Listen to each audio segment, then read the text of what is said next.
साहित्य निधि में आज सुनिए सुप्रसिद्ध एवं वरिष्ठ साहित्यकार सुषमा मुनींद्र की लिखी हुई कहानी भरा था दिल बरसने को थी आंखें। प्रस्तुत है कहानी।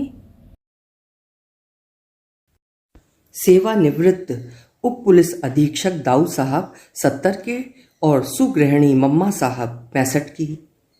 बघेल खानदान की माने तो दोनों बहुत लड़ते हैं और माने तो एक दूसरे के बिना रह नहीं सकते। लगभग 50 वर्ष का दाम्पत्य है। कहते हैं एक मुश्त सहचर्य में पति पत्नी के आचार विचार ही नहीं, चेहरे भी मेल खाने लगते हैं। यहाँ मामला सटीक नहीं बैठता। दाऊ साहब गठे हुए, अच्छी देह बाह के, मम्मा साहब मोटी थुलथुल। अच्छी देह बाह वाला गठीलापन, क्षत्रियों वाला सामंती स्वभाव और पुलिस विभाग का दबदबा रहा कि दाऊ साहब ने भ्रम जोड़ लिया, उन्हें किसी की जरूरत नहीं। ग्राम और पोस्ट जसो। दाऊ साहब का अंग्रेजों के जमाने जैसा बंगला नुमा मकान दूर से पहचाना जाता है। दाऊ साहब पोस्टिंग में कुछ बार अंग्रेजों के जमाने वाले बंगलों में रहे हैं। तभी इरादा बना जसो के पैतृक घर को दोनों अनुजों को बख्श अपने लिए ठीक बगल में ऐसा मकान बनवाएंगे जो अंग्रेजों के जमाने का लगे। मकान देख उन्हें लगता पुलिस अधिकारी तो अब बने हैं। सामंती बोध को पुष्ट करते बंगले नुमा घर के भव्य कमरों, आंगन, दालान, छत, चौगान, पछीती की बगीची में दाऊ साहब और मम्मा साहब प्रहर और ऋतुओं के तापमान के अनुसार उठते बैठते हैं और पैतरे पर आ जाते हैं कि बहस बढ़े तो समय कटे, खत्म ना होने वाली निरर्थकता खत्म हो, जो कि होती नहीं। और अब सुबह का वक्त है। पगडंडियों से होते हुए खेतों तक टहल आने के पश्चात कसरत कर अब दाऊ साहब देह में सरसों का तेल चुपड़ रहे हैं। मम्मा साहब द्वार से झांकने आई। क्या कर रहे हैं? बॉडी बना रहा हूँ। जुखाम ठीक से हुआ भी नहीं, पर अदरक तुलसी का काढ़ा चाहिए। तो इंतजार करूं जुखाम ठीक से हो जाए। आप सावधानी का महत्व कब समझेंगी? ये मूंद कर रख दी हैं, आगे आपकी मर्जी। अब दाऊ साहब नहा धोकर परदनी लपेटे तमाम कमरों में झांक रहे हैं, जबकि जानते हैं मम्मा साहब पूजा घर में कुर्सी पर बिराजी साईं चरित्र बांचती मिलेंगी। मम्मा साहब के बाएं घुटने की हड्डी घिस गई है। चिकित्सकों की राय में अधिक उठ बैठ करेंगी तो नी रिप्लेसमेंट ही उपाय बचता है। तो आशंका के मद्देनजर जरूरत मुताबिक ही भूमिका सुख लेती हैं। क्या कर रही हैं? जन्म सुधार रही हैं। बिजली खाना बनाकर जा चुकी है, भूख लगाई है। पाठ पूरा होने दीजिए, शॉर्ट में कर लीजिए। सारी कटौती पूजा पर, तभी आपका प्रमोशन ना हुआ, नहीं तो एसपी कहाते। प्रमोशन की बात करती हैं। अरे मैंने दुर्दांत चोर डाकुओं को आदमी बनाया। आपको आदमी बनाने में हमारी उम्र लग गई और मैं आदमी नहीं बना, है ना? मेरे कारण अफसरनी बनकर रही। जब बीमार पड़ी थी स्लिप डिस्क हुआ था, सेवा मैंने की। आपके तीनों सपूत हाथ खड़े कर देते थे कि मम्मा साहब का भारी शरीर कैसे बैठाएं कैसे उठाएं, आगे भी बीमार होंगी तो मेरा ही आसरा होगा। तो आपके तोरा तलवाइज अर्थात सुख सुविधा में हमने कमी रखी? ना घर आने का समय, ना जाने का, वह ड्यूटी। ऐसी साहबी झाड़ते रहे कि 6:13 पर गुलगुल कांगड़ी की चाय चाहिए तो चाहिए। वो अत्याचार नहीं था। मेरे नैतिक बल को चुनौती न दीजिए। चलिए प्रसाद पाइए, मतलब खाना खाइए, पूजा अब ना होगी। दोनों भोजन के लिए बैठे हैं। मम्मा साहब सब्जी में रोटी बोर कर दिखाने लगी। आज फिर खाने में तेल उतरा रहा है। बिजली मानती क्यों नहीं? क्योंकि तेल हजम करने की उसकी उम्र है। नहीं मानेगी तो हम भगा देंगी। क्यों विधवा पर कह ढाती हैं? इतने कम पैसे में आपके चूल्हे चौके का भार उठाए है। अपने बच्चों के लिए बांध कर खूब ले जाती है। आप खाना बनाएं, नहीं ले जाएगी। मुझे तो अब मुनक्का, चना, चबेना, छाछ, दलिया हजम हो जाए, यही नक मनाता हूं। पर आपसे नहीं होता कि सोलर कुकर में दाल दलिया बना दें। आप रिटायर होकर सुस्ता रहे हैं, हम चूल्हे में जूझें। हो गया, चैन से 2 कौर खाने दीजिए। दाऊ साहब सुस्ता रहे हैं। वक्त है कि गुजरता नहीं। मम्मा साहब ने पुकारा, इधर आइए। मम्मा साहब चिल्लाईं। अरहर की दाल धूप में बगरा रही हैं। दाऊ साहब आंगन में आ धपके। चिल्लाकर क्यों बताती हैं? आपको सुनाई दे जाए तब ना। कान साथ नहीं देते? हमारी तो आंखें, घुटने, गर्दन, गुर्दे सब जवाब दे रहे हैं। गर्दन में कल बाईं तरफ पीड़ा थी, आज दाईं तरफ है, कल ठीक बीच में होगी। आपसे तकलीफ बताना जुर्म हो जाता है। मैं हकीम वैद्य हूँ, तसल्ली दे सकते हैं ना? कोई मुझे दे दे, कहने आया हूँ कभी मेरी वर्दी को भी धूप दिखा दिया करें। अब वर्दी का क्या करेंगे? 15 अगस्त आने को है। पाठशाला में मुझे हर साल झंडा फहराने के लिए बुलाया जाता है। मैं वर्दी पहन कर जाऊंगा।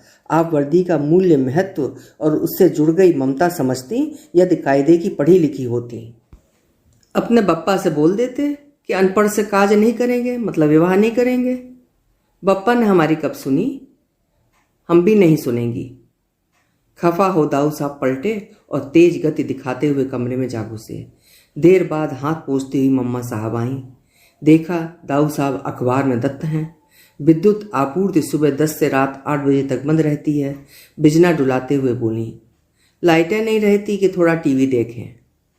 टीवी में कुछ नहीं रखा। लोग अपना दर्द बेच रहे हैं, हंसी बेच रहे हैं। सिनेमा वाले अपना तौलिया बेच रहे हैं और वो 1.5 लाख में बिक रहा है। तौलिया में हीरे जवाहरात लगे हैं। हमसे क्यों पूछती हो? अखबार में क्या खबर है? खबर है बुजुर्गों की बढ़ती आबादी से समस्याएं पैदा होने लगी हैं।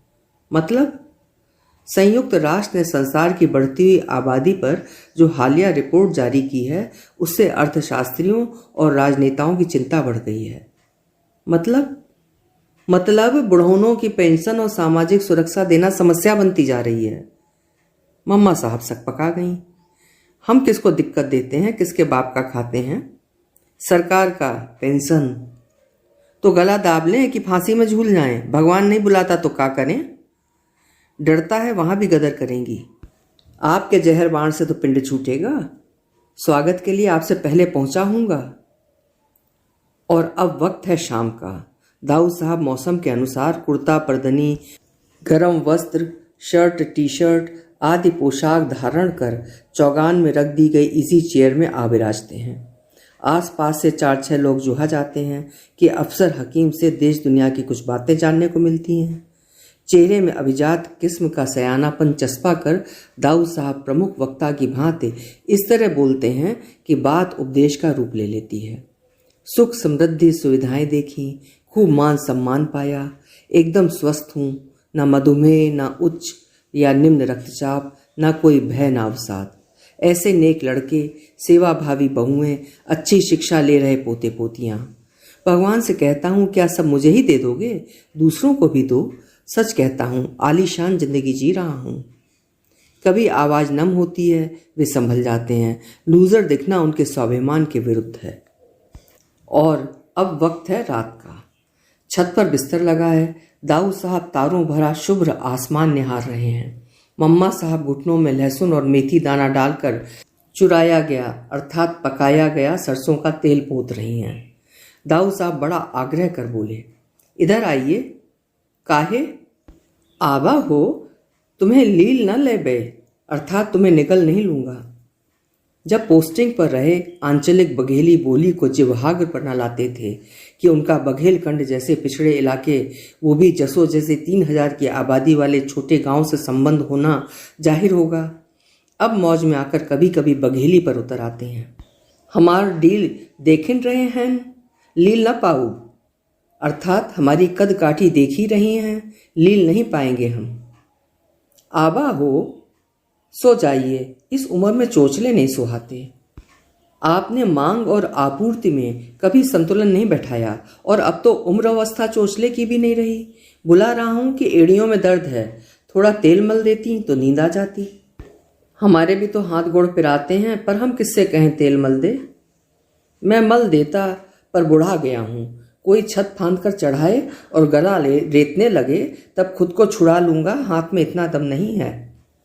डराइए नहीं, अकेलापन डराता है। टीवी में न्यूज़ थी, दिल्ली में एक संपन्न बूढ़ा बूढ़ी को किसी ने गला दबाकर मार डाला। हम यहाँ अकेले हैं, दादन का डर लगा रहता है, गांजा पीकर उसे चेतना नहीं रहती, क्या पता क्या कर डाले। दाऊ साहब के सबसे छोटे भाई का निकम्मा पुत्र दादन दाऊ साहब के खेत अदिया में जोतता बोता था। ठीक हिसाब नहीं देता था तो दाऊ साहब ने एक खेत एक पटेल को दे दिए। दादन कहता फिरता है, अफसर कक्कू पगला गए हैं, अपने लड़कों से बैर अब मुझसे बैर ठान रहे हैं, किसी दिन ठीक करूंगा इन्हें। मम्मा साहब का दिल धड़क गया। आप बहुत खेत बाड़ी घूमने न जाया करें। दादन दिन में 4 सरहंगों के साथ सट्टा खेलता है, रात में गांजा चढ़ाता है, कभी कुछ। आपने ऐसी बात कर दी कि आज हमें नींद नहीं आएगी। बजरंग बली नेकी कुशल राखें। दोनों ने आंखें मूंद कर एक दूसरे के लिए मौन प्रार्थना की, सुबह जीवित मिले। और दाऊ साहब का हाजमा खराब, अकेलापन समस्या, खराब हाजमा एक समस्या। बुढ़ापे में चपल हुई स्वाद ग्रंथियों को काबू करते करते दाऊ साहब कल रात दाल भरी पूड़ियाँ तादाद में ज़्यादा खा गए। हाजमा ध्वस्त। सुनती हैं, शौचालय जा रहा हूँ, ये 19वां दस्त है। बता रहे हैं जैसे वेतन वृद्धि है। वो भी है, पेंशन रिवाइज हुई है। तब खुशी में पाचन खराब हुआ है। अरे आपकी दर भरी पूड़ी न खाते? चुप रहिए। आप चुप रहें तो इस घर की आधी समस्या हल हो जाए। आप चुप रहें तो पूरी समस्या। तब आप ही कहती थी कि मैं आपके साथ 2 मिनट बैठकर बात करने का वक्त नहीं निकालता हूं। अब कहती हैं समस्या। मार्गदर्शन दें, क्या करूं? शौचालय जाइए। और अब रसोई का सामान लाने दाऊ साहब जीप से निकटवर्ती कस्बा गए। एक वक्त था जब जस्सों के लिए पक्की सड़क नहीं थी। अब प्रधानमंत्री ग्राम सड़क योजना में अच्छी सड़क बन गई है। 3-4 जीप गाड़ियां परिवहन में नाम दाम कमा रही हैं। दाऊ साहब सुबह 11 पर गए थे, अब सांझ होने को है, लौटे नहीं। प्रत्येक जीप की आहट पर मम्मा साहब चौगान में झांकती हैं। दाऊ साहब किसी जीप से उतर नहीं रहे। घर से जाने के बाद कहाँ मालूम होता है आदमी सकुशल लौटेगा। तेज रफ्तार, दुर्घटनाएं, बूढ़ों के लिए कहीं जगह नहीं। मम्मा साहब को झांकते देख दादन सुरती फांकते हुए चला आया। काकी, काहे खड़ी हो? दाऊ साहब अब तक नहीं लौटे। बड़ी भीड़ होती है, कहो बाजार हाट ना करें, हमको पैसा दाम दो, हम सौदा सामान लिया देंगे। दादन से सामान मंगाते थे, पैसे में हेर फेर करता था। दाऊ साहब का अटल फैसला, मैं घर में घुसा बैठा रहूं, इससे अच्छा है अपनी पसंद का सामान लाऊं। दादन पैसा मारता है और घटिया सामान लाता है। दादन की बात पर घबराई हुई मम्मा साहब हनुमान जी को सुमिरने लगीं। दाऊ साहब सलामत रहें, वरना हम कहाँ जाएंगी? श्रीनिवास और अंजनी मतलब छोटे बेटे बहू की शरण में, वहां से भाग आई हैं, फिर वहीं जाना। लाज राखो बजरंग बली। बजरंग बली ने लाज रखी। दाऊ साहब अगली जीप से आ गए। मम्मा साहब ने सुनाया, वहीं बस जाते आपके दिद्दा के घर में। मम्मा साहब की बड़ी बहन कस्बे में रहती हैं। हमने सोचा का हो गया, आज आपका सुहाग सचमुच उजड़ जाता। मैं रोड क्रॉस कर रहा था, बाइक पर चढ़े 2 लड़के इतनी तेज गति से मुझसे टकराते हुए गए कि लगा भूचाल आया है। गलती लड़कों की, लेकिन पीछे बैठा लड़का चिल्लाता है, बुढ़ा बच गया रे बुढ़ा। आज की पीढ़ी में गैरत नहीं रही। बाबूजी कह देता, कुछ आदर दिखता। दाऊ साहब उद्विग्न से अधिक उदास। बुढ़ा गए हैं, पर जरूरी है बीच सड़क में चिल्लाकर एहसास कराया जाए कि बुढ़ा गए हो? सड़क में झूले ला देना फिरो, घर बैठो। सो उद्देश्य नहीं, पर मम्मा साहब ने पूछा, कैसा था वो सांड? सांड? लड़का। मर्दानगी ढूंढे नहीं मिलती थी, एकदम चिकना चेहरा, पिचका पेट, पतले हाथ। पलक झपकते आपने उसका हुलिया जान लिया। आप प्रश्न ही ऐसा करती हैं, अपनी जान बचाता कि लड़कों की सूरत निहारता? तभी तो कहती हैं हम रोज रोज झूला लटकाए न चल पड़े। पेंशन निकालने न जाएं कि सब्जी न लाएं, कि कहो फल न लाएं, कि चूरण वटी न लाएं। क्या लाए हैं? मम्मा साहब सब्जी वाला झूला लेकर आंगन में बैठ गईं। भिंडी में कीड़े हैं। कीड़े हैं तभी अच्छी है, वरना सब्जी के पौधों में ऐसे तेज असर वाले कीटनाशक छिड़के जाते हैं कि कीड़े पनप नहीं पाते। भिंडी में कीड़े हैं तो जानिए जहरीली नहीं है। केमिकल रंगों में डुबोकर ऐसी चमकदार सब्जियां दुकानों में सजी हैं जैसे पॉलिश की गई हो। हम लोग कीड़े खाएं? कीड़े जहर से तो बेहतर हैं। आप इतनी बहस क्यों करते हैं कि लगे जिंदा हैं? और अब दोनों दिद्दा के पोते के तिलक में सम्मिलित होने कस्बे जा रहे हैं। मम्मा साहब जामनी फूलों वाली प्योर सिल्क साड़ी पहनकर तैयार हैं। दाऊ साहब ने माधुरी बिखेरी, खूबसूरत लग रही हैं। सब दिन थी, आपने देखने की जरूरत ना समझी। दाऊ साहब हड़बड़ी में रहे। मम्मा साहब को बहुत फुर्सत और भावना से महसूस नहीं किया, जबकि मम्मा साहब सुंदर रही हैं। एक विभागीय भोज में पुलिस कप्तान मैडम मैडम करते मम्मा साहब पर लट्टू हो गए थे। बाद में कितनों से कहा कि बघेल साहब जो हैं तो हैं, उनकी पत्नी कमाल की हैं। समझी? नहीं समझी, तभी तो इस घर में हम पत्नी नहीं पशु बनकर रहीं, जबकि आजकल की दुल्हनें डार्लिंग बनकर रहती हैं, पति को एक नहीं डरती। आप भी डार्लिंग? बात न कीजिए, तब आप शबाना आजमी के दीवाने हो रहे थे। असंभव बता रही हैं। स्वामी फिल्म देखी और दीवाने? एक्टिंग के। वही। चलिए फिर जीप में आगे की सीट भर जाएगी। भर जाए, भाग्य में धक्के बंधे हैं। कहा था आपसे श्रीनिवास को फोन कर दीजिए, वो तिलक में आएगा ही। यहाँ तक आ जाता, हमें कार की सुविधा मिल जाती। श्रीनिवास को इतनी तमीज तो होनी चाहिए कि खुद होकर हम लोगों को लेने आ जाता। मैं उसका सिपाही बनकर नहीं रहूंगा। समारोह की चहल पहल से पृथक एक ओर बैठे दाऊ साहब तप रहे हैं और चाह रहे हैं श्रीनिवास आए। बीच में दिद्दा आकर बता गई श्रीनिवास नहीं आएगा। दाऊ साहब अधिक तप गए। नहीं आएगा क्योंकि जानता है मैं यहाँ मिलूंगा, जबकि दिद्दा के दोनों बेटे बहू कितना सक्रिय होकर भागीदारी दे रहे हैं। आज भी संयुक्त परिवार है और गौरव के साथ हैं। दाऊ साहब ने जो भी खाया और बड़ी छत के एक कोने में बिस्तर लगवाकर पड़े रहे। देर बाद मम्मा साहब और दिद्दा आईं। दिद्दा ने दुख दर्द पूछा, बहनोई मच्छर तो नहीं चाब रहे हैं? चाबेंगे तो आप मरहम लगा देंगी। दाऊ साहब दो तकियों के सहारे ओढ़क होकर बैठ गए। दाऊ साहब के तपने को दिद्दा न समझी। मम्मा साहब ने समझाया, श्रीनिवास नहीं आया इसीलिए रिसाए हैं। दिद्दा ने अचरज दिखाया, बहनोई आपको तो मालूम होना चाहिए कि श्रीनिवास नहीं आएगा। फोन पर बात नहीं होती का? हमारा बड़ा बेटा निमंत्रण देने गया रहा। श्रीनिवास बोला उसकी इच्छा आने की तो बहुत है, पर दाऊ साहब उसको देखकर अच्छा महसूस नहीं करते हैं।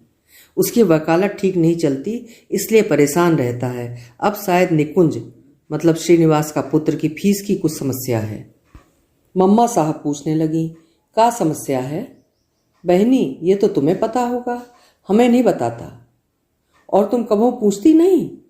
बहनोई आप श्रीनिवास से ऐसा नाराज हो गए कि उसका घर तज कर जसो आ गए तो आ ही गए। मैं उसका सिपाही बनकर नहीं रह सकता। दाऊ साहब अपने कुख्यात क्रोध को नहीं रोक सके। दिद्दा विभूर हुई। सिपाही जैसी का बात है?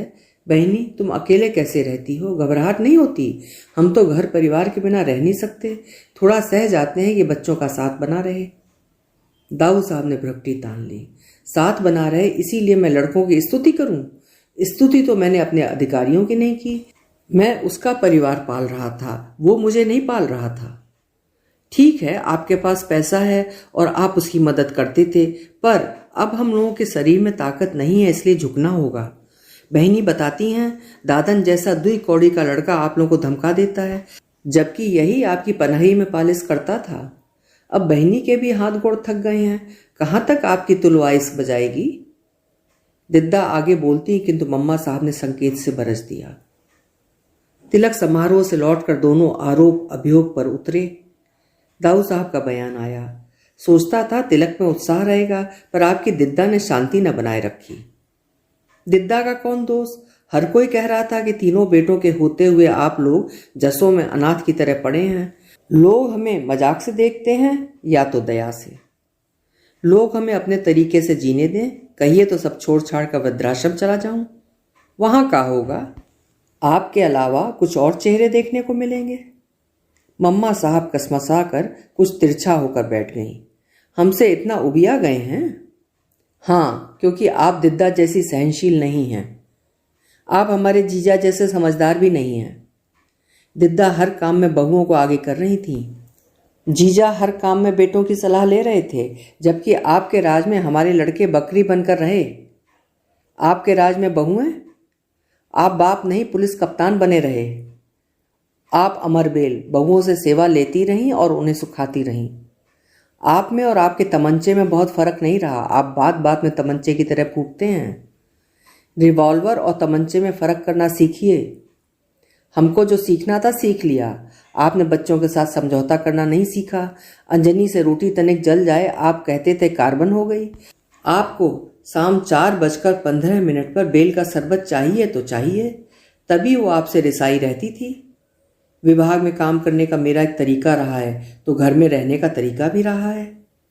तभी मुठभेड़ मतलब एनकाउंटर करने की आदत नहीं जाती। आपने अंजनी से कम मुठभेड़ की। आपने बहुओं को, खासकर अंजनी को, घर का सदस्य माना ही नहीं। अब मुझे समझ में आता है उसने आपका बहुत शासन सहा, जबकि आपने अपनी सास को हिंडोले में नहीं झुलाया था, पैर नहीं दाबे, यहां तक कहा अम्मा जी कब मरोगी, जब पंख उगाएंगे। गांव में धारणा है सांप 100 वर्ष पूरे कर लेता है तब उसके पंख निकल आते हैं, वो उड़ सकता है। उड़ते समय उसकी छाया व्यक्ति के किसी अंग पर पड़ती है, वो अंग लकवाग्रस्त हो जाता है। हमने अम्मा जी के पैर नहीं दाबे तो आप कौन सा तीरथ करा लाए थे? वे मरी, 5वें दिन जसो पहुंचे थे। बड़े सपूत आप, आग छोटे ने दी। हमारी खामियां न बताइए। आपका दोष ये रहा आपने केवल अपना पक्ष सोचा। जब आप बहू थी अम्मा जी जल्लाद, अब आप सास हैं तो बहुए चालबाज। अंजनी से आपका खास बैर रहा कि दहेज न लाई। आप क्या लाई थी? हांडा, कोपरी, बटुआ, बटलोई, एक ठो भैंसिया, मन भर चावल। बीए पास लड़के को तब यही मिलता था। श्रीनिवास बघेल तो कलेक्ट्री कर रहे थे। नहीं कर रहा इसलिए आप उसे अपना सिपाही समझते हैं। दोनों बड़े खूब कमा रहे हैं, उन्हें आपका खजाना नहीं चाहिए। वो बेचारा मोहताज। आप आंखें तरेरते रहे। कभी उसने विरोध किया तो तमंचे की तरह फूटने लगे। देखिए, लड़के बराबर के हो जाएं तो उनका अदब मानना पड़ता है। आपने नहीं माना, इसी कारण हम जसों में पड़े गर्मी झेल रहे हैं। तो अब गुनाह कबूल। मम्मा साहब चित्त पड़ी अदृश्य में निहार रही हैं। सामंजस्य बनाना चाहिए था। हाथ पैर हमारे थक रहे हैं, उनके मजबूत हैं। हम एहसान दिखाती रहीं। ऐसे प्रतिष्ठित घर की बहू बनने की अंजनी की औकात नहीं थी। वो तो श्रीनिवास पढ़ने में कमजोर रहा और हमें समझौता करना पड़ा। बड़ी बहुओं की तरह ये दहेज न लाई। इस अपराध में सबके बात खाती, सबके बात सोती, सबसे पहले उठती, चुप रहती, हुक्म बजाती, फिर भी हम उसके औगुन गिनती नहीं। बड़ी बहू बड़े लड़के के साथ अमेरिका सटक ली। सुनती हैं किसी दुकान मतलब शॉपिंग मॉल में काम करती है। हमारा लड़का इतना कमा रहा है पर बहुरिया को संतोष नहीं। मंजिला ले लद्दाख जाने कहाँ कॉलेज में पढ़ाता है तो मजली वहां सटक ली। सुनती हैं स्कूल में पढ़ाती हैं। हमारे हत्थे चढ़ते रहे श्रीनिवास और अंजनी। हमको पद और पैसे की बड़ी अकड़ रही। तब देह भी मजबूत थी, अब देह में दम नहीं है। पड़े हैं जसों में शराब भोगते, अमर बेल बन गए हैं हम तो। बिछावन के दूसरे सिरे पर सिकड़े दाऊ साहब लगा रहे हैं लेखा जोखा, कर रहे हैं हिसाब जिंदगी का, झांक रहे हैं आत्मा की तहों में। सच है, मैंने लड़कों को पुत्र कम सिपाही अधिक समझा। मेरी परेशानी ये रही, मैं प्रशासनिक अधिकारी बनकर रहा, विभाग में और घर में भी। विभाग में होती उठा पटक तिकड़मों से कभी निराश हुआ। घर में अधिक कड़क कठोर बनकर प्रस्तुत हुआ कि सत्ता कायम रहे। एक पुकार पर हुक्म की तालीम हो। बच्चे भय खाते रहे। छुट्टी में जब जसो आता, सामंती आचार संहिता का पालन करते हुए छोटे भाइयों को अपना दरबान समझता। आज पाता हूं मैंने कर्तव्य भावना से नहीं एहसान की तरह किए हैं। आत्ममुग्ध ऐसा रहा कि अपने अलावा सबको डफर माना। मैं हरदम अव्वल आता रहा, जबकि तुम लोग। एक बार भरी बरसात में नदी तैरकर जसो पहुंचा था, बगल में मुर्दा बह रहा था, जबकि तुम लोग। विभाग का मैं जाबाज अधिकारी हूं, मेरे हाकिम मुझसे एक्शन प्लान पूछते हैं, जबकि तुम लोग। अपने काम को ऐसा ग्लोरीफाई करके बताता रहा कि किसी को बोलने का मौका नहीं दिया। मेरा शासन ऐसा जबर रहा कि लड़कों की एक ना सुनी। कभी नम्र नहीं हुआ, समझौता नहीं किया, बच्चों से समीपता बनाने का ख्याल तक नहीं आया। नहीं सोचा संबंधों को बनाए रखने का अभ्यास ना करो तो वे असहज होते हुए फिर अमूर्त हो जाते हैं। न जाने कब और क्यों अनुशासन, प्रशासन, अहंकार, ऐंठ बनाए रखने की आदत बल्कि जिद हो गई। सच है, मांगने पर तत्काल चाय ना मिले तो मैं उत्पात करता था। तन बदन में पैसे की गर्मी थी। अब हाथ पैर थक चुके हैं। समझ में आ रहा है आर्थिक नहीं भावनात्मक जरूरतें फिर भी होती हैं। पुलिस विभाग का दबदबा, लाल बत्ती गाड़ी, सैल्यूट, जांच, निरीक्षण, बैठक, दौरे, एनकाउंटर, वर्दी वाले दिन नहीं रहे। लेकिन मैं पुलिस कप्तान बना रहा। सेवानिवृत्ति दिनांक को दाऊ साहब ने खुद को रिक्ति से घिरा पाया था। वर्दी उतरी मानो वजूद उतर गया। संभावनाएं खत्म हो जाएं, लेकिन एकाएक सक्षमता खत्म नहीं होती। पद छूट जाए पर पद के प्रभाव को एकाएक छोड़ देना संभव नहीं होता। फिर खुद को निष्क्रिय और चुका हुआ कैसे मान लें? टहलना, खाना, पाचन सही रखना, शरीर की देखभाल, रात में नींद आ जाए जैसी चिंता करना ही यदि अब जिंदगी का मकसद बचता है तो यह जिंदगी का उत्सव नहीं, मौत का इंतजार है। जसों में अंग्रेजों के जमाने जैसा बंगला नुमा घर सचमुच अरमानों से बनवाया, पर अब बिजली, पानी, सड़क की असुविधा और गंवई लोगों की पंचायत सुनते हुए खुद को गारत करना उन्हें असम्मानजनक लग रहा था। उन्हें राहत मिली कि श्रीनिवास का भविष्य परख उसे लॉ की डिग्री दिलवाकर वकालत करने की पात्रता दिला दी और गृह जिले में MIG खरीद दिया। दोनों बड़े बेटों के अच्छे प्रतिशत और अच्छे पद दाऊ साहब की छाती फुलाते थे, जबकि श्रीनिवास का निम्न औसत प्रदर्शन पिचका देता था। वे उससे विशेष खफा रहते थे, लेकिन लगा श्रीनिवास हुक्म बजाने के लिए बढ़िया है। अंजनी को सेवा में लगाए रहेंगे, विशिष्टता का बोध बना रहेगा, योद्धा की तरह रहे हैं और रहेंगे। श्रीनिवास ने दाऊ साहब के सम्मान में पीछे वाला छोटा कमरा सजा दिया। आगे का छोटा कमरा बैठक और दफ्तर की तरह इस्तेमाल होता है, जहां ईद के चांद की तरह कभी कोई मुवक्किल दिखाई दे जाता है। लंबे कमरे में वो, अंजनी, 2 बच्चे और गृहस्थी। दाऊ साहब को सेवाएं मिल रही थीं, लेकिन लग रहा था खाली बैठकर अपनी क्षमता को जाया कर रहे हैं। जवानी में MA LLB एक साथ किया था तो वकालत करने का चाव उमड़ पड़ा। सुनो श्रीनिवास, तुम जैसे सुविधा भोगियों में काम करने का जज्बा नहीं बन पाता है। मैं आर्थिक सहयोग ना करूं तो पता नहीं क्या करोगे। मैं दिखाऊंगा वकालत कैसे की जाती है। कचहरी से संबंध रहा है, गवाही के लिए जाना पड़ता था। दफ्तर में ठीक सामने दाऊ साहब बैठे मिलेंगे जैसी भयावह कल्पना कर श्रीनिवास ने उनके हौसले तोड़ने का तमाम प्रयास किया, पर वे जबलपुर से वकालत का लाइसेंस बनवाने में सफल हुए। कचहरी में पुलिस विभाग का प्रतिनिधित्व करते हुए प्रस्तुत होना भिन्न अनुभव था, अधिवक्ता की तरह प्रस्तुत होना भिन्न। कहाँ पुलिस विभाग का रौब-दाब, अहंकार, अभिमान और कहाँ जमीन जायदाद, पट्टे, दुकान, हत्या, अपहरण में लगे मुवक्किलों का कपट। अहंकार से भरे जज, पेशकार, नाजिर, आदेश, निर्देश, रिमांड, चालान, अपनी बारी का इंतजार और पेशी की बढ़ा दी गई तारीख, व्याप्त अनियमितता और ढीलपोल। दाऊ साहब को लगता वे लूजर हो रहे हैं। आक्रोश था या निराशा? श्रीनिवास के दफ्तर में बैठ मुवक्किल की काउंसलिंग करने लगे। तलाक क्यों लेना चाहते हो? मैंने अनपढ़ पत्नी के साथ उम्र गुजार दी, तुम तलाक चाहते हो कि पत्नी अल्पशिक्षित है? मैं उप पुलिस अधीक्षक रहा हूं, तुम क्या हो, कपड़े के व्यापारी ना?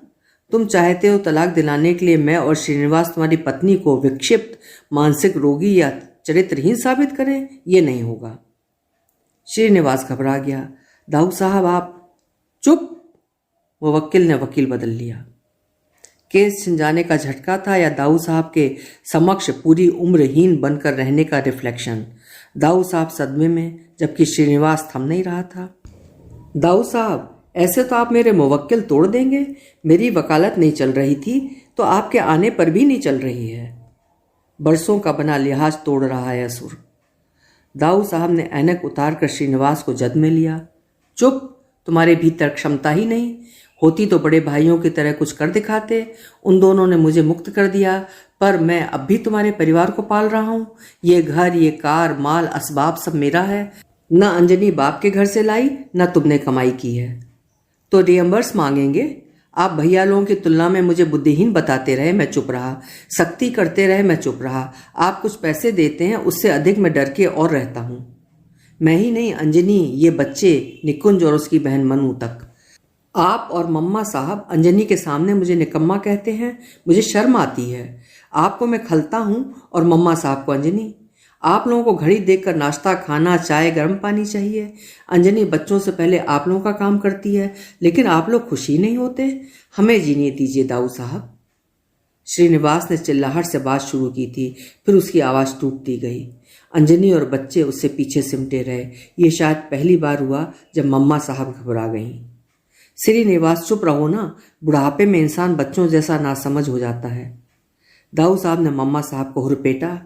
सारे षड्यंत्र आपके हैं। वैसे तो अंजनी और श्रीनिवास में 1000 खोट। अब मैं ना समझ, यह ज्ञानी हो गया। मैं इस हड़कंप में नहीं रहूंगा। श्रीनिवास और अंजनी ने चरण गए पर डेरा बंध गया। दाऊ साहब में हनुमान जी की ताकत होती तो MIG को हथेली पर उठाकर जसों के मकान की छत पर स्थापित कर देते, कार ले जाते यदि चलाना जानते। जरूरत मुताबिक श्रीनिवास सारथी बनता था। श्रीनिवास निवेदन करता रहा, जा ही रहे हैं तो वो कार से पहुंचा देगा, किंतु उन्होंने जिस छोटे ट्रक में सामान लदवाया उसी में बैठकर प्रस्थान किया। तब से कम ही हुआ जब श्रीनिवास के घर गए हों। मम्मा साहब के 2 दांतों में रूट कैनाल ट्रीटमेंट और कैपिंग हुई तब गए। पथरी की सर्जरी के लिए गए। खुद बाथरूम में सिर के बल गिरे, चोट लगी, तब CT स्कैन के लिए गए। या कि पेंशनर समाज की जिला इकाई की वार्षिक बैठक में जाते हैं। गए दूसरे दिन वापस। नहीं पूछते श्रीनिवास अपना परिवार किस तरह चला रहा है। और अब दिद्दा से ज्ञात होता है कि निकुंज की फीस को लेकर कुछ समस्या है तो श्रीनिवास उनसे तरीके से मदद मांगे। ये असुर दिद्दा के पुत्र से दुख कह सकता है, उनसे नहीं। दाऊ साहब भड़क रहे हैं। संधि जैसा प्रस्ताव रख मम्मा साहब ने अधिक भड़का दिया। श्रीनिवास को कोई समस्या है इसीलिए परेशान हुए जा रहे हैं, पर फोन लगाकर पूछ नहीं सकते क्या समस्या है। वो नहीं बता सकता। थोड़ी मदद कर दीजिए। हाथ जोड़ो, मुझसे मदद लो। चलिए 1-2 दिन को हो आते हैं। नहीं जाऊंगा। और अब दाऊ साहब जा रहे हैं। पेंशनर समाज प्रतिवर्ष 5 सेवानिवृत्त लोगों को सम्मानित करता है। दाऊ साहब का सम्मान होना है। वे उत्साहित हो गए। यही तो चाहा, सम्मान मिले, सराहे जाएं, थोड़ा अहम की पूर्ति हो। सम्मान समारोह में संस्था के पदाधिकारियों, स्थानीय विधायक और महापौर ने इतने लंबे भाषण दिए कि सम्मानित किए गए 5 लोगों को समय के अभाव में बोलने के लिए मंच पर नहीं बुलाया गया। दाऊ साहब ने स्लिप भेजी, 2 शब्द कहना चाहते हैं। अग्रिम पंक्ति में बैठा श्रीनिवास भयभीत है। संतति की कितनी आलोचना करेंगे, पर दाऊ साहब समरसता पर बोले। इस मंच से बुजुर्गों के अधिकारों की खूब बात हुई। मैं दायित्व की बात करूंगा। हमें प्रयास करना होगा हम सम्मानित किस तरह बने रहें। हम सम्मानित बने रह सकते हैं यदि अपने बच्चों को सहयोग, सुरक्षा, स्नेह और सम्मान दें। हमें क्या नहीं मिला, अफसोस इसका नहीं, अफसोस हो हम क्या नहीं कर पाए उसकी भरपाई कैसे करें। बच्चों के अवगुण बताकर हम सही और सुखी नहीं हो पाते। दुख बताकर हम समाज की सहानुभूति, दया और करुणा पाना चाहते हैं। सहानुभूति क्यों? बुढ़ापा एक स्थिति है, सजा नहीं है। दया क्यों? बुढ़ापा एक अवसर है आगामी पीढ़ियों से घुल मिल जाने का। पर हमारी कमर झुक जाती है, हम तने रहते हैं। स्थिति बदलती है पर हम खुद को नहीं बदलना चाहते। केंद्र से परिधि में नहीं आना चाहते, जबकि बच्चे अपनी भूमिका के लिए तैयार हो चुके हैं। वृद्धाश्रमों की संख्या क्यों बढ़ रही है? या तो बच्चों को हम अपने व्यवहार से इतना थका देते हैं कि वे हमें वृद्धाश्रम भेज देते हैं, या हम अपने व्यवहार से परिवार से कटते जाते हैं और वृद्धाश्रम जाना पसंद करते हैं कि वहाँ हमारी उम्र के कुछ लोग मिलेंगे। मेरा मानना है बच्चे जब बड़े हो जाएं, अभिभावकों को उनका असिस्टेंट बन जाना चाहिए। हम अपने हिस्से का पा चुके हैं, अब बच्चों की बारी है। जीवन का, प्रकृति का यही क्रम है। हमने अपने बच्चों में भविष्य देखा, वे अपने बच्चों में देख रहे हैं। बच्चों के लिए हमने जो कुछ किया वो हमारा कर्तव्य भर नहीं था, हमारी भावना और संतोष था। पर पता नहीं क्यों कर्तव्य एहसान बन जाता है, भावना स्वार्थ बन जाती है। तो हम अपनी पीढ़ियों को स्नेह दें, सहयोग दें, अवसर दें, मित्रता दें कि वो ताप और भरोसा बचा रहे जिसकी उम्मीद वे हमसे करते हैं। पर हम चुनौती और चेतावनी देने लगते हैं। समय बदलता है, बदलाव को हम आत्मसात ना करें पर स्वीकार करें। नए तरीकों को ना अपनाएं पर बच्चों को उनके तरीकों से स्वतंत्र जीने दें। अपने समय में हम क्या कम फैशनेबल रहे? दाऊ साहब हंसकर भावुकता और भीतर की नमी को छिपा ले रहे हैं। श्रीनिवास चकित है। और अब आत्मशुद्धि। समारोह से लौटे दाऊ साहब हल्का महसूस कर रहे हैं। अहम, अहंकार, अभिमान के उतरने का हल्कापन। उनके जाने के बाद उनका कमरा, निकुंज ने अपना कमरा बना लिया है। आज साफ चादर बिछाकर उनके लिए तैयार कर दिया गया। अपनी किताबें समेट पढ़ने के लिए वो दूसरे कमरे में जाने लगा। तभी दाऊ साहब ने पूछ लिया, निकुंज पढ़ाई कैसी चल रही है? ठीक है दादू, आगे क्या विचार है? MBA का एंट्रेंस दिया था, मुझे 4 अच्छे इंस्टीट्यूट मिल रहे हैं, पर पापा कहते हैं कि उनके पास इतने पैसे नहीं हैं कि वो फीस दे सकें। दाऊ साहब जब से आए हैं देख रहे हैं निकुंज उदास है। तुम्हारे पापा के पास पैसे नहीं है लेकिन ऐंठ बड़ी है। मेरी किस्मत खराब है, बड़े भैया लोग दोनों ताऊ के बच्चे इतने अच्छे कोर्स कर रहे हैं। दादू मेरा भी अरमान है, मुझे एजुकेशन लोन मिल सकता है। ऋण की बात पर दाऊ साहब उखड़ना चाहते हैं पर आवाज को थोड़ा कड़क कर मान गए। निकुंज तुम भी अपने बाप की तरह घमंडी हो। मेरी एक पोजीशन है और तुम ऋण लोगे? मुझसे नहीं कह सकते हो फीस चाहिए। मैं ऐसा गैर हो गया? मैं अभी जिंदा हूँ। दादा जिंदा हो और समर्थ हो तो पोते को बाप से नहीं दादा से फीस मांगनी चाहिए, समझे ना? निकुंज को चमत्कार की चाह थी। चीखा, दादू मैं अपनी चॉइस का इंस्टीट्यूट ले लूं? हाँ बता दो अपने बाप को कि दादू में अभी दम है। दाऊ साहब को गर्व हुआ और शर्म आई। उनके समक्ष भयभीत रहने के कारण निकुंज अधिकार से नहीं कह सका कि दादू मुझे फीस चाहिए। श्रीनिवास औसत बुद्धि ही सही न जमा सका वकालत, पर इस घर में उसका हिस्सा है। हिस्सा उसे उपकार की तरह नहीं अधिकार की तरह मिले। निकुंज बघेल खानदान का उत्तराधिकारी, भरे ऊंची उड़ान, वक्त इसी का है। दाऊ साहब ने आंखें मूंद ली। अच्छा लग रहा है सुरक्षित हैं। वो मनोबल भी पा रहे हैं जब दादन जैसे गांजा प्रेमियों को फटकार सकें। मेरे शरीर की ताकत खत्म हुई पर मन की दृढ़ता बाकी है। उन्हें आराम की मुद्रा में देख निकुंज कमरे की बिजली बुझाकर चला गया। और अब क्षमा प्रार्थना। नहीं जानता पुनर्जन्म होता है या नहीं, हो तो यही जिंदगी मिले, यही परिवार, यही बच्चे, पर ईश्वर उन गलतियों से बचाना जो मुझसे इस जन्म में हुई। अभी आप सुन रहे थे वरिष्ठ कथाकार सुषमा मुनींद्र जी की लिखी हुई कहानी भरा था दिल बरसने को थी आंखें।